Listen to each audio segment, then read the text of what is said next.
Brings us to the next statement. Recent international engagements. Minister Anneliese Dodds. Thank you, Madam Deputy Speaker. And with your permission, I will make a statement on the latest action we're taking to reconnect Britain to the world for our security and prosperity.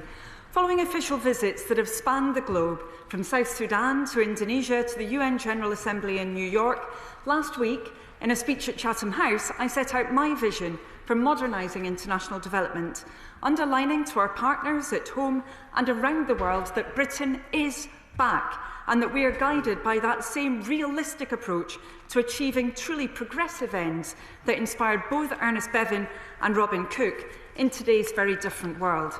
First and foremost, we are committed to working with others in a spirit of genuine partnership and respect. That will include working with others to reform the global multilateral system so it innovates to work for everyone and is fit for the future. We will also work with others to ensure the UK's formidable expertise and ideas are at the heart of reliable development partnerships. And we will be confident about championing the power of international development so we make progress wherever we can, progress that is in everyone's best interest, not least the British people. I took this approach, Madam Deputy Speaker, to Washington, DC for the annual meetings of the World Bank last week, where I announced UK support for the bank's umbrella facility for gender equality, both at home and internationally, boosting women's economic empowerment, boosts economic growth. At the same time, my right honourable friend, the Chancellor, joined the meetings of the International Monetary Fund, the first time two female governors have represented the UK at the World Bank and at the IMF. As I announced that the government will match public donations to a new Disaster Emergency Committee Middle East humanitarian appeal up to £10 million here at home, in Samoa, my right honourable friends, the Prime Minister and Foreign Secretary, were engaging with heads of government and counterparts from across the Commonwealth. This year's CHOGM meeting was truly historic, not just because it was the first such meeting since His Majesty the King became head of the Commonwealth, following her late Majesty the Queen's life of service, but because it was the first such meeting to take place on a Pacific Island state. Madam Deputy Speaker, the Prime Minister and the Foreign Secretary set out that we see the Commonwealth as a unique platform, an organisation that connects the global north and the global south, a network that by 2027 is expected to include 6 of the world's 10 fastest growing economies, which have a combined GDP exceeding $19 trillion, a family which brings together 2.5 billion people, 60% of whom are under 30 years old. Samoa's theme for this year's meeting was One Resilient Common Future. This aligns with the new government's own priorities for our engagement with the Commonwealth, boosting economic growth, tackling the climate and nature crisis, and creating opportunities for future generations. In support of these priorities, the Prime Minister announced a new UK Trade Centre of Expertise. This will operate out of the Foreign Office to drive export-led growth across the Commonwealth. The Foreign Secretary unveiled a plan of action to boost investment opportunities across all members, especially those smaller and more vulnerable states which are bearing the brunt of the impacts of the climate crisis. In support of the plan, the Foreign Secretary committed seed funding for a new Commonwealth Investment Network to identify opportunities across the Commonwealth that public-private partnerships could unlock. In Samoa, he launched 2 new trade hubs to help female entrepreneurs access global markets, following on from my announcement at the World Bank. And he announced measures to support Commonwealth partners to create a better environment for growth by supporting democratic governance, human rights and the rule of law. This is really important because without targeted support, we run the risk of some within the Commonwealth missing out on economic development at a time when we really need everyone to be part of global growth. Now, the Prime Minister and Foreign Secretary raised ambition for protection of the ocean and sea species as well. We have increased technical assistance to small states to help them unlock access to climate finance, and we were proud to agree the first Commonwealth Ocean Declaration. 49 of the 56 Commonwealth members have a coastline, and our members are home to around half of all global coral reefs. So we were delighted that the whole Commonwealth came together, backed global efforts to protect at least 30% of the planet's ocean by 2030, urged rapid ratification of the agreement on marine biodiversity in areas beyond national jurisdiction, and called for an ambitious global plastic pollution treaty which addresses the full life cycle of plastics.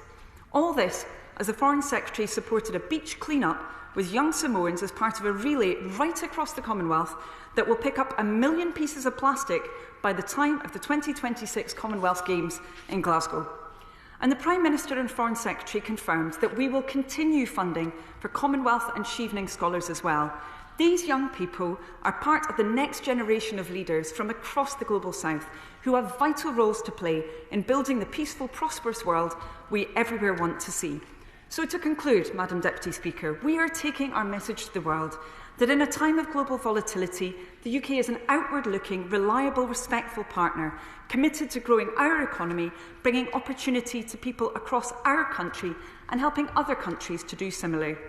And that working together in partnership is part and parcel of how we overcome the forces that are hell-bent on setting us against one another and make sure that all of us around the globe who care about our shared future are able to work towards it together. I commend this statement to the House. Shadow Minister Harriett Baldwin. Thank you, Madam Deputy Speaker, and I have had a chance to read the Minister's statement while I've been in the chamber this afternoon. And I start by declaring an interest because I am an Executive Committee member of the Commonwealth Parliamentary Assembly UK. Madam Deputy Speaker, this statement really should have been delivered by the Prime Minister. It was he, along with the Foreign Secretary, who travelled to Samoa and can tell us firsthand about the Commonwealth Heads of Government meeting and about the negotiations for its communiqué. Instead, he's chosen to ignore Parliament today and deliver another of his gloomy speeches talking down our economy. The Commonwealth Heads of Government meeting is an opportunity to reinvigorate the Commonwealth, a partnership of 56 independent and equal sovereign states with a combined population of 2.7 billion. With our King as the new head of the Commonwealth and a new Secretary-General-elect, we have fresh energy to create the thriving, resilient Commonwealth of the future. I want to thank Samoa for hosting. This meeting shows that a Pacific small island state has equity of membership with all Commonwealth nations. Can I also thank Baroness Scotland for her indefatigable work for the Commonwealth? With reinvigoration comes reflection. As the head of the Commonwealth, His Majesty the King said, the UK must acknowledge the painful aspects of Britain's past. At the same time, it must also be accepted that the past cannot be changed. There comes a moment to stop looking back, never forgetting history, but using the lessons learned to forge a brighter future path. And I congratulate the new Secretary-General-elect, Sir Shirley Botchway, on her unanimous election. And she recently asserted the debate has moved from financial reparations now to justice in terms of what we get for climate, what do we get in terms of the development cooperation framework. And I think she's right, Madam Deputy Speaker. Look at the international work the UK has been doing through the International Development Budget, through co-chairing the Green Climate Fund, through funding countless Commonwealth programmes focusing on health, education, private sector engagement. British international investment alone has created employment for hundreds of thousands of people in Commonwealth nations. And the UK also provides expertise in financial services, pandemic research, as well as Commonwealth and Chevening scholarships. So can the Minister confirm that these will continue on the same scale after Wednesday's budget? Turning to the communiqué, Madam Deputy Speaker, and the wording in paragraph 22. It implies that the UK's openness to reparatory justice in relation to the abhorrent slave trade. It seems that that issue is not as off-limits as the Prime Minister had previously stated. So what is the government's actual red line on reparations, given the Foreign Secretary's well-known past views on the topic, or is this another example of saying one thing in opposition but another in government? On paragraph 16, what is the government's position on the UN Security Council reform? Will she rule out giving away our permanent seat? And on paragraph 43, what steps is the UK government taking as penholder on Myanmar to bring about the measures outlined in the communiqué? Turning to the IMF meetings in Washington, can she confirm that she has delayed a £707 million disbursement to the World Bank International Development Association budget that benefits numerous Commonwealth countries? And can we conclude, Madam Deputy Speaker, by saying that the Commonwealth Heads of Government meeting focused mainly on the future? In the Commonwealth, this means moving on together. It means being honest with our partners about our intention, and it means being clear and consistent with our international partners with that message, from the Prime Minister on down. Dodds. Thank you, Madam Deputy Speaker. And I'm very grateful to the Right Honourable Lady for her remarks and, above all, for, of course, her work with the Commonwealth Parliamentary Association. And indeed, I would commend all members across the House who are engaged with that very important organisation, which does indeed bring parliamentarians together. Actually, I have to say the Prime Minister's resolution to support the Commonwealth could not be clearer. He is the first UK Prime Minister, sitting UK Prime Minister, who has ever visited a Pacific island country. I think that's something we should all celebrate rather than criticise, Madam Deputy Speaker. That commitment is very clear indeed. And I had the absolute privilege of meeting with the Prime Minister of Samoa when I was in New York for the UN General Assembly. I was very excited then to hear her talking about how the Commonwealth Heads of Government meeting was likely to run, and I have to say that it has been a very successful meeting, and we would want to commend her and the whole Commonwealth family on that meeting, and I know the Prime Minister is very much of the same mind. I would want to associate myself with the remarks that she made in thanking Baroness Scotland, of course, for her leadership, and also in commending the wise words of His Majesty. Always, of course, imbued with wisdom, and indeed that approach is the one that the new UK government is taking. We believe it's important to focus on the future. That is why, indeed, as I just said a few moments ago, we prioritised focusing on economic development, on particularly young people's employment, women's economic empowerment. That's so often the key to growth, and action on the climate and nature crisis. That is what, indeed, our Commonwealth friends are saying that they want to see in the future, and we will stand with them on that because it is for all of our mutual benefits. Now, she asked about the budget. Actually, the UK government's position on this is very clear. We do not want to see a return to the kind of turbulence that we've seen over the last 14 years, where we saw, very sadly, Madam Deputy Speaker, in-donor refugee costs in particular, rising in a way that was completely uncontrolled. We saw programmes being cut in half. That is not the approach of the current UK government. We will make sure that we have a properly planned approach to international development, because failing to do that is to let down our international partners. Now, she asked about our position on the UN Security Council. We've been very clear that we need to ensure that there's better representation of Global South partners, but we will always take our leadership responsibilities on the UNSC very, very seriously indeed, and we have been doing that indeed since coming into government. She asked about Myanmar and abuses of human rights. Again, we've been very clear on the need for action to be taken. We've communicated that many times. We're very concerned about the position of those who've been impacted. She asked specifically about language within the communiqué that was agreed from the conference about reparative justice. Just to be absolutely crystal clear on this, of course, everyone in this House, I'm sure, would agree that the slave trade was abhorrent, and we condemn it, just as previous Labour governments have done.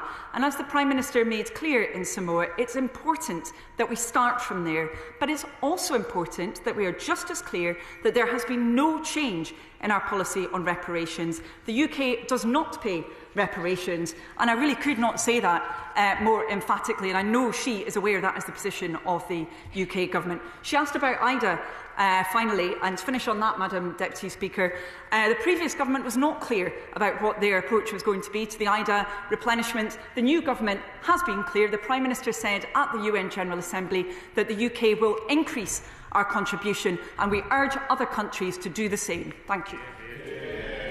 Bambos, Charalambous. Thank you, Madam Deputy Speaker. I welcome the statement from my honourable friend, the Minister. She touched on IDA. IDA needs a minimum of $27 billion from donor countries to help countries at high risk of debt distress. So can the Minister further elaborate on the discussion she had with international counterparts about IDA replenishment ahead of IDA 21 in early December of this year? Thank you, Madam Deputy Speaker. I'm very grateful to my honourable friend for raising this issue because, of course, IDA is a critical part of the World Bank's architecture. It is the fund which is focused on the very poorest countries, the countries which are most in need of support, but also those which can grow very quickly when they actually receive that support economically. It's extremely good value. Every $1 that is invested in it results in $3 to $4 for those in those poorest countries. So the UK has been clear, as I mentioned, that we will increase our contribution. We're urging others to do the same, and we saw indeed Denmark and Spain saying that they would do just that, which I think is a vote of confidence in IDA as well. Liberal Democrat spokesperson Monica Harding. Thank you, Madam Deputy Speaker. I want to thank the Minister for advance sight of her statement. As I set out during the second reading of the ICRC and the Commonwealth Parliamentary Association Bill last week, the Commonwealth is a vitally important multilateral organisation and we support work to strengthen it. The Minister references the new government's approach on international development, and it is on this particular issue on which I hope she will set out further detail. We welcomed the reference to the Sustainable Development Goals in her speech in Chatham House last week. Regrettably, the Labour manifesto did not mention the SDGs. Will the Minister affirm that the SDGs are at the heart of the UK's development vision? And on development, it is vitally important that we honour our international commitments and to that end restore the 0.7% of GNI target for international development spending. This is a cause particularly championed by these benches. It was the Liberal Democrats who enshrined the 0.7% in law. This is the means to reset Britain's place in the world. We were an international development superpower. We have been missed on the world stage, and into the space that we have vacated, other foreign actors have moved in who are often at odds with British interests. The Minister references the DEC Middle East appeal. She'll be aware that the British public have already raised £20 million and the UK government will only match up to £10 million. That is a direct consequence of the cut to the development budget. The UK government is no longer able to match the generosity of the British people. And we now hear reports that, at a moment when millions of civilians across the world are caught in conflict, UK ODA is to be cut even further, from 0.5% to 0.3% of GNI. Such a move would be deeply disappointing and ensure that the UK's hands are further tied when it comes to responding to humanitarian disasters. So, will the Minister rule this out? I'm very grateful to the Honourable Lady for her questions. I suspect the Honourable Lady has many things to do with her time, and perhaps the Labour manifesto for the last general election may not be her first priority as bedtime reading, but I would gently encourage her to look at it, because if she did, she would see that there is reference actually to the Sustainable Development Goals. I certainly agree with her that we haven't seen the progress on them that we need to see. I believe we've seen about 17% of the progress that we need to see against those that have a target attached to them. The UK government is determined to play our part in making sure that we make faster progress, and I discussed this with Amina Mohammed, the Deputy Secretary General of the UN, actually on a number of occasions, but including last week in Washington. We're determined to work with others to play our part. She asked about the policy around 0.7% of GNI being devoted to overseas development assistance. Yes, that is again in the Labour manifesto, as she will see. That is our policy as fiscal circumstances allow, and rightly so. She said that in the past the UK was viewed as an international development superpower that perhaps it is not today. I have to say, wherever I have been in the world, there are British people engaged in making sure that we are playing our part as a nation in supporting others. We need to make sure we harness that expertise and that we do provide leadership again, and that is exactly what this new government has been doing. On the situation of DEC, very briefly, Madam Deputy Speaker, actually, all of the last few appeals, from what I understand, have not fully matched. They've always been pegged to a certain level, so I think that's commensurate with how the DEC appeals have worked previously, so perhaps worth checking that out. And I hope I've covered most of her points, and I'm grateful to all of those that she made. Thank you. Alice Macdonald. Thank you very much, Madam Deputy Speaker. Next year will mark 20 years since the Gleneagles Summit, when G8 leaders agreed an ambitious debt cancellation deal under the previous Labour government. Yet right now, the unfair debt burden is holding many developing countries back, including in the Commonwealth. Can the Right Honourable Minister tell us about what discussions she has had on this important issue and what our plans are in this area? I'm very grateful to my honourable friend, and of course she has considerable expertise in this area, as do many MPs now in the House with the new intake and previous members. It really is important the UK exercises leadership on these issues, just as we did before under Labour governments. Now, she should be aware that we are working very hard to make sure we do all we can to support countries to deal with this issue. That's including within the Paris Club, also the G20 as well, and looking to really cement and accelerate those efforts, because they are having, overall, those debt levels, a very negative impact on countries' ability to provide health and education services. Sir John Whittingdale. Thank you, Madam Deputy Speaker. Can I ask the Minister about another of the Foreign Secretary's recent visits, and that is to the Republic of Korea? Does she agree that the agreement to strengthen the defence and security dialogue with South Korea is very welcome, as is the condemnation of the DPRK's support for Russia, both with weapons and now with troops in their illegal invasion of Ukraine? But would she also agree that now is the time when South Korea should step up their support for Ukraine and drop their previous reluctance to supply Ukraine with weapons?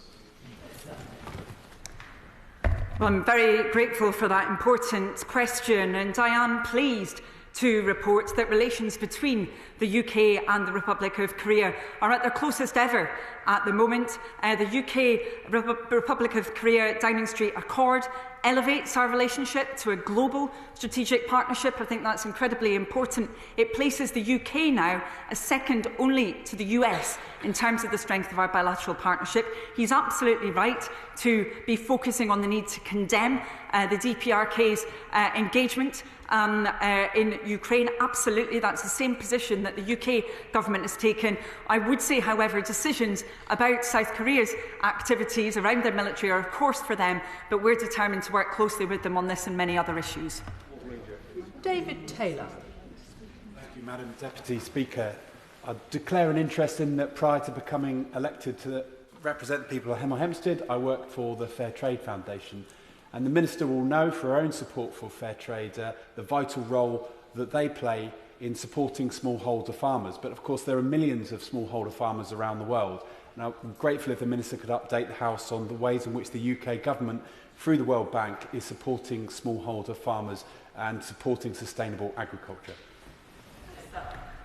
Thank you, Madam Deputy Speaker. I'm very grateful to my honourable friend for raising this. He's absolutely right. This is an issue that not only UK farmers and agricultural experts in our universities, but also the British public is deeply supportive of. And the UK government is determined to do what we can to support sustainable agriculture. We see, for example, very little climate finance going to that arena. Really more should be going there. That's why the UK is working with the US and announced support for joint initiatives with them indeed last week at the World Bank annuals.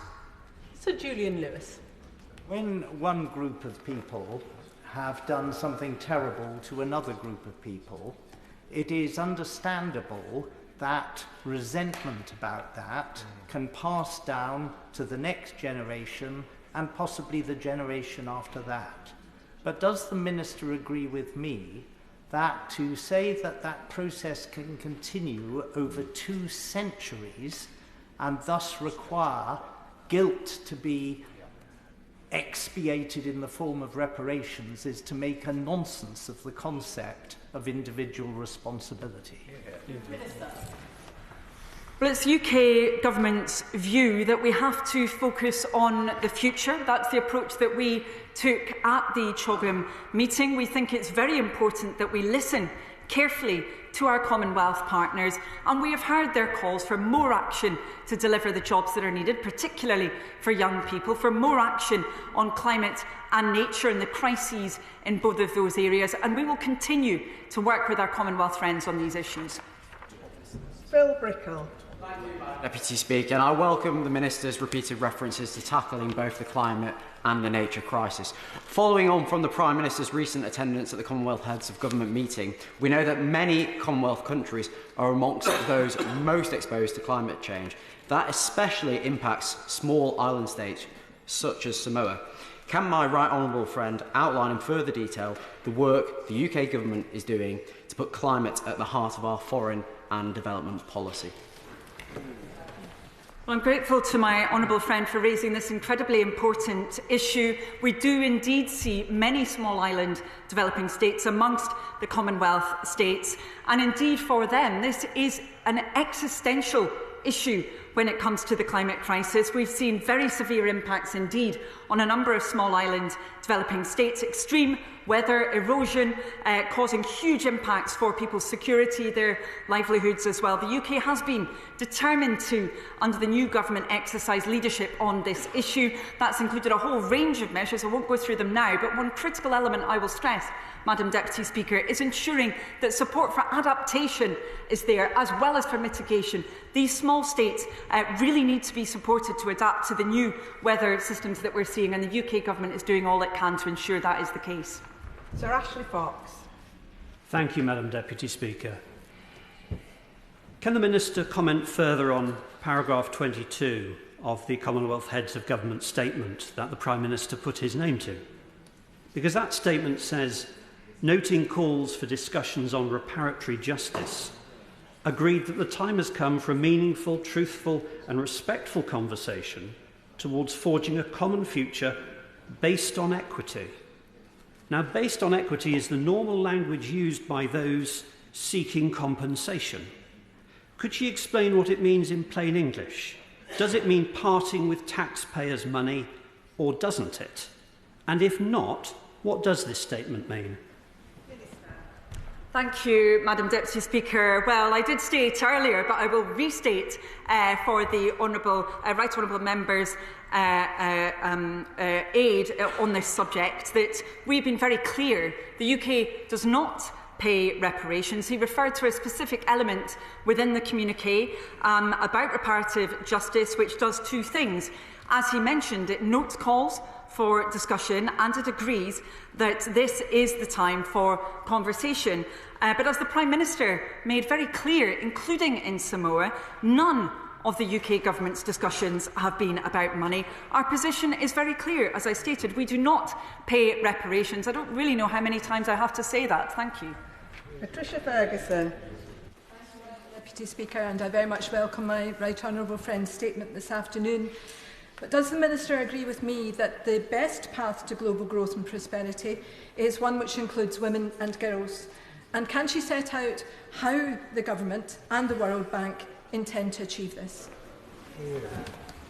I'm very grateful to my honourable friend for raising that important subject, because when we look globally, we can see an enormous amount of growth could be unlocked by increasing women's economic opportunities. In fact, the World Bank itself has estimated we could add about 20% to global GDP if we ensured that women were able to work more and that their pay was more reflective of the pay of men. So the UK Government has been working closely with many partners on this, including the World Bank. We're very pleased to be seeing progress on this, particularly around supporting women entrepreneurs and making sure that women's economic empowerment is indeed viewed as the ticket to progress and to prosperity that so often it can be. Thank you. Chris Law. Thank you, Madam Deputy Speaker. And I'd like to thank the Minister for advance sight of her statement. Just a couple of points really I'd like to raise. The first one, of course, is only a few years ago that your own Foreign Secretary said we don't just want an apology, we want reparations and compensation. Yet the Prime Minister last week couldn't even bring himself to make a formal apology, so I'm hoping maybe the Minister can bring herself to do that today.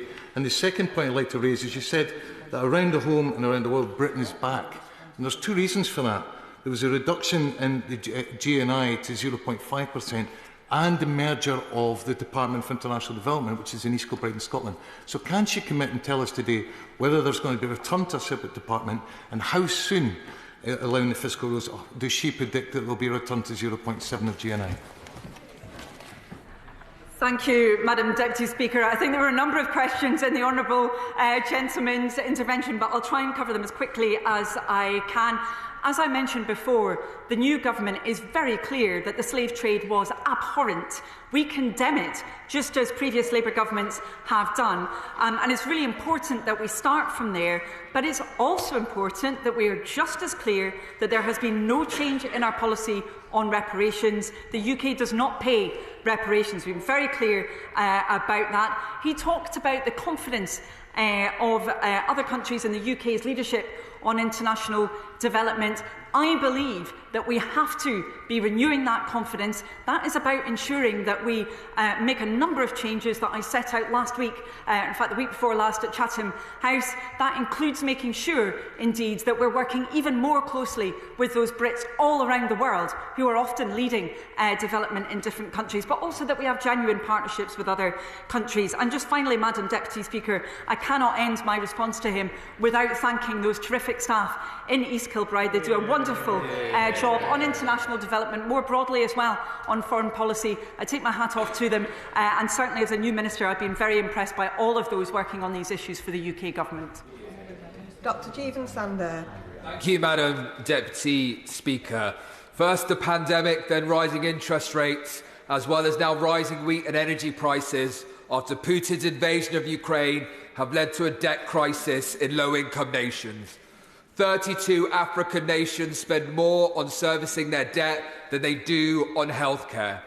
I used to work in one of the world's poorest nations in Somaliland.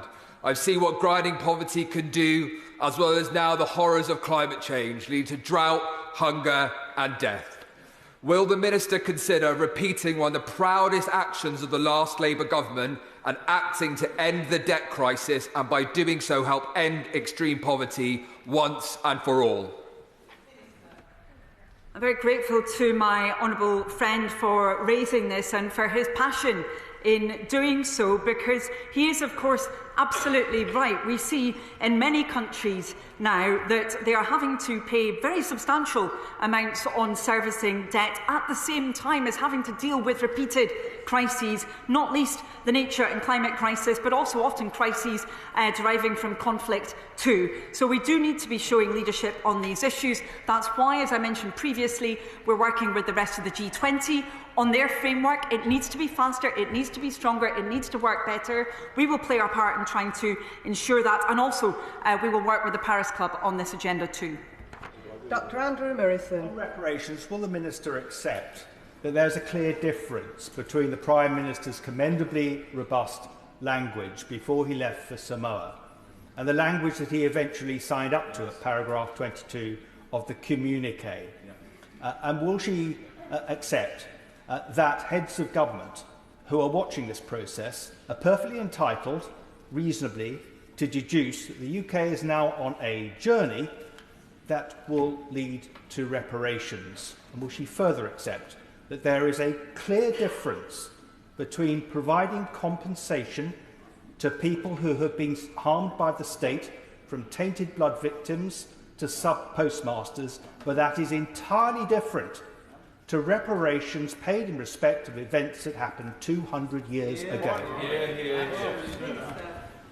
Thank you, Madam Deputy Speaker. I have to say I found this question rather surprising I don't believe heads of government are in any doubt about the new UK government's approach to these questions. Indeed, there has been more engagement from the new government, from the Foreign Secretary, the Prime Minister, from the ministerial team, with heads of government, with our friends in the Commonwealth, than we've seen for a very long time. That engagement is clear, and our message is very clear indeed. And the Prime Minister himself, as I said, articulated this, including in Samoa. He made clear that none of the UK government discussions had been about money, that our position is very clear, that we do not pay reparations. And the focus of conversations at Chogam was, as I indeed explained during my statement, the fact we need to act together on the climate crisis and to drive growth and prosperity for the whole Commonwealth. Joanna Baxter. Thank you, Madam Deputy Speaker. Will the Minister join with me in welcoming Glasgow's role as host of the Commonwealth Games 2026? And will she confirm that discussions will take place with the Scottish Government to ensure that the benefits of those games are felt not just in Glasgow, but across the west of Scotland, the whole of Scotland, including in constituencies like mine in Paisley and Renfrewshire South?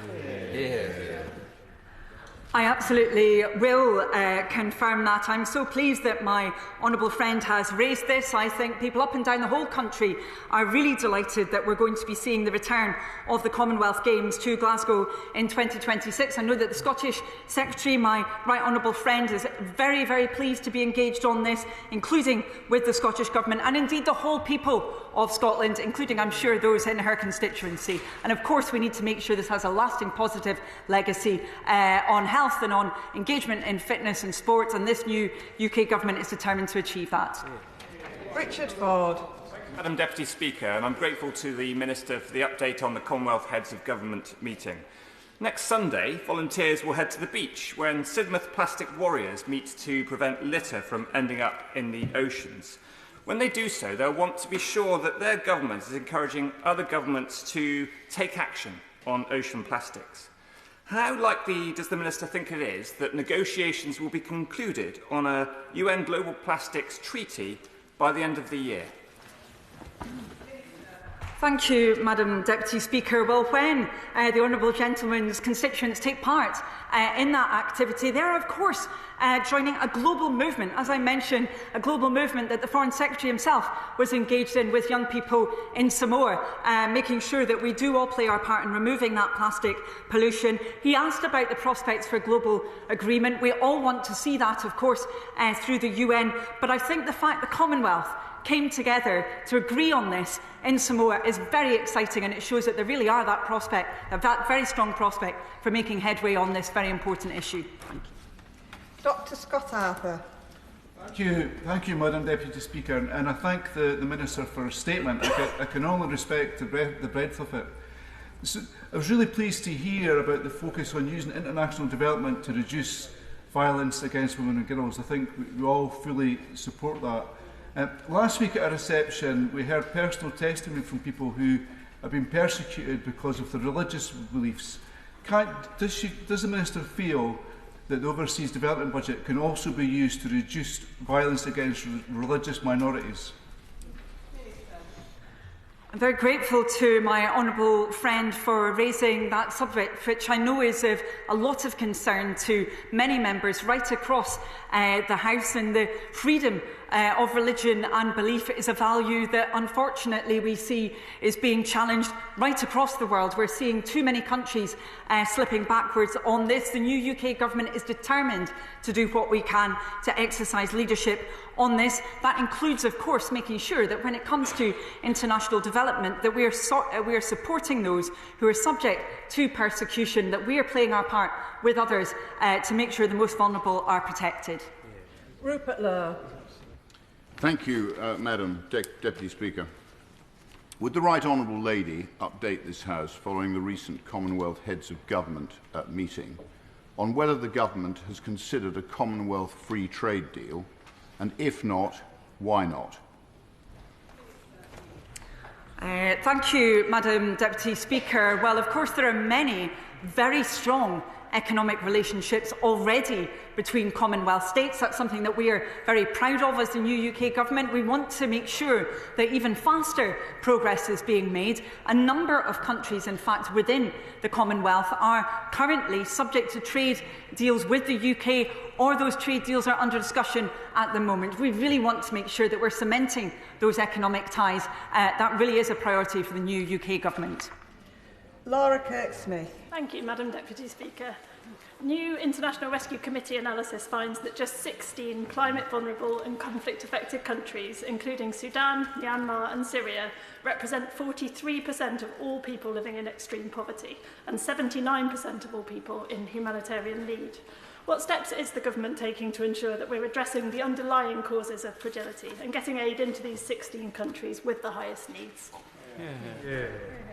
I'm very grateful to my honourable friend for raising this, and she has considerable experience in this area, and it is indeed very concerning that 60% of people living in extreme poverty globally will be living in fragile and conflict-affected states by 2030. We do need to see much more action on this. If you look at climate finance, for example, Madam Deputy Speaker, less than 5% of it is actually going into adaptation, a tiny fragment of that going into fragile and conflict-affected states. The UK is determined to exercise leadership on this. We've been pressing multilateral institutions to do more as a new UK government, and we saw some very important moves towards that indeed at the World Bank last week, which were pushed by the new UK government, I'm pleased to say.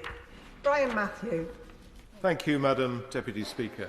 Can the Minister assure us that the UK government's commitment to ODA will not be further reduced to 0.3% of GNP, and tell us if there is a timeline to restore it to 0.7% of GDP?